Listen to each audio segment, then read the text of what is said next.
She's a certified yapper, but looks good doing it. Gabby, I love you. It must suck being that hot. What up, y'all? Welcome back to the channel. I'm Gabby. Hi! Oh my god, hey! If you're new here, hi! If you're not new here or you're not yet subscribed, you need to subscribe right now because I don't know what you're doing. We're on the road to 1K. We're almost there. Like, bro, can we get on with it? Like, please? Oh my god. If you're not following my socials, my TikTok and my Instagram are down below. And if you are new here and this is your first time watching me, you should go explore my page because I also interview indie wrestlers around the Gulf Coast. So yeah, if you're an aspiring wrestler and you're looking for some advice or for some inspo, some people to follow, and if you're from the South, Scotty from the South, go watch some of those videos. So today we're going to be reacting to 10 insane moments that led to anger backstage in WWE. 10 insane moments that led to anger backstage in WWE. Be sure to subscribe and hit that notification bell for daily wrestling videos and follow us on Facebook for exclusive lists. Number 10, Seth Rollins addresses CM Punk. Now, when CM Punk walked out of WWE, it became a common trope that fans would chant his name whenever they were watching a segment or match they didn't enjoy. Upon the crowd chanting Punk's name at Seth Rollins in 2019, Rollins decided to go off script and he would go off on a tangent about how he tried to get Punk to be here in person. Whilst this comment shut the crowd down, the atmosphere backstage was tense and Vince McMahon was legitimately furious. The Wrestling Observer would report Vince McMahon was furious at Seth Rollins for responding in ring to the CM Punk chants on Raw. Ads believe that McMahon was annoyed that Rollins would basically build to a match that was never even going to happen. Well, at least that point in time. In Rollins' defense, the chants needed to be shut down as quickly as possible, as time and time again wrestlers had allowed the chants to get carried away, and they were known to ruin major segments. Number 9. No male on female contact. Vince McMahon had a concrete rule on male wrestlers physically touching female talent, and when Scott Dawson brushed past Alexa Bliss in a backstage segment on Raw in 2019, McMahon lost it. According to Dawson, who now uses the name Dax Harwood on his podcast, McMahon chewed him out in the gorilla position. I remember that we were supposed to come in and we were supposed to be very animated and happy that I won. So I came in, pretended that I was playing the trumpet or something, and I was in the marching band, and I marched by Alexa Bliss, and my shoulder barely brushed her shoulder. Barely brushed it. I begged people to go back and watch it. As soon as it was over, we got called into the gorilla position, and Vince chewed me out, and he said, "Man, don't touch women." Vince McMahon being the authority on this is interesting to say the very least. Yeah, I was just thinking that, let me see if I can find this video right quick. Let me see if I can find this. What's his name? Oh, Scott Dawson. Scott Dawson.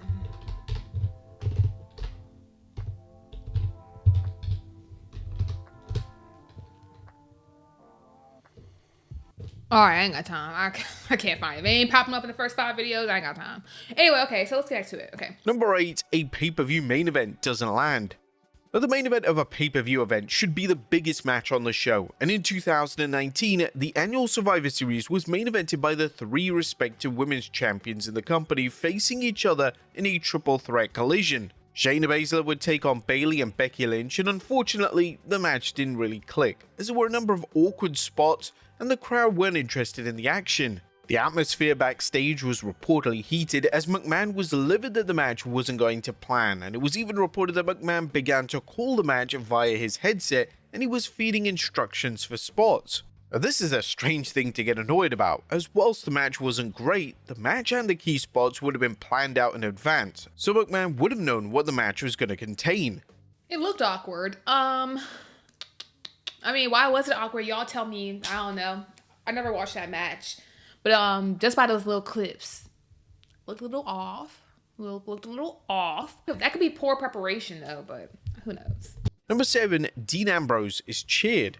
Vince McMahon rarely attended live events, and he liked to rely on agents and producers to give him feedback on how the event was perceived by the audience. In 2019, WWE booked a heel Ambrose versus a babyface EC3 on the live event circuit, and when it was reported back to Vince McMahon that Ambrose was being cheered, McMahon was less than thrilled. And McMahon failed to realize that the fans had no interest in booing Ambrose, and this is what Ambrose had to say about the incident during an interview on Talk is Jericho. So by the time we get to that Monday there, from what I understand, the reports from the house shows the producers telling him what happened, and he's pissed. Apparently he's mad about this. Now, like, God forbid, so sorry that the fans who I've busted my ass for years might be upset at the fact that you want to bury me on my way out. You know, like, sorry dude, you know?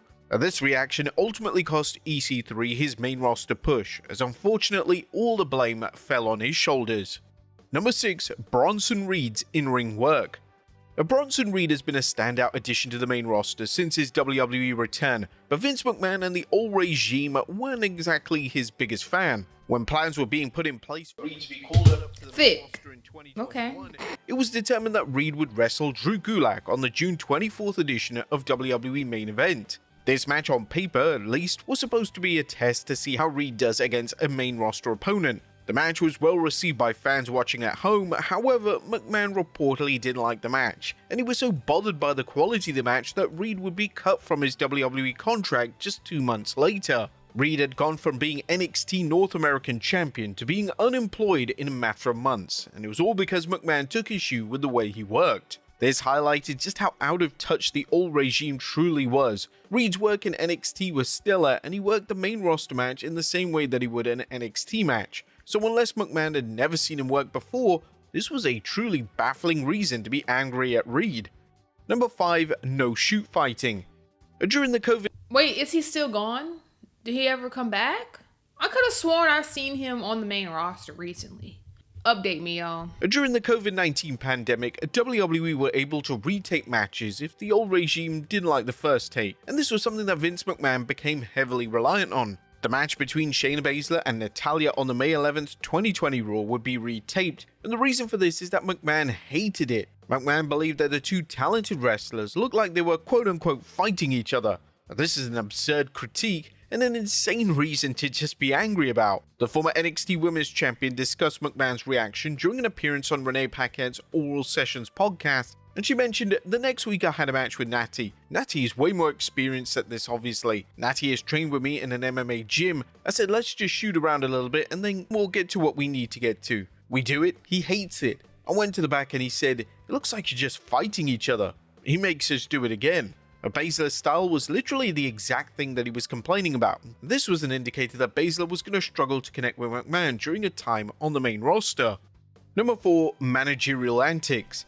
One of the fundamental issues with the old regime in WWE was that personal biases stopped certain wrestlers getting pushed. Vince McMahon was never a massive fan of the late great Luke Harper, and McMahon would often look for reasons to stop using him on TV. In 2019, Harper faced EC3 in a dark match before SmackDown, and the match was used to test out the partnership between EC3 and manager Drake Maverick. McMahon scolded the match, and he took issue with the managerial dynamic between EC3 and Maverick. This was unusual, as the pair had been a major success in TNA, but McMahon clearly wasn't a fan. Although Harper had no role in the dynamic between the two, all the blame fell on him, as McMahon made the executive call to pull Harper from television with immediate effect. Number 3. The CM Punk Podcast.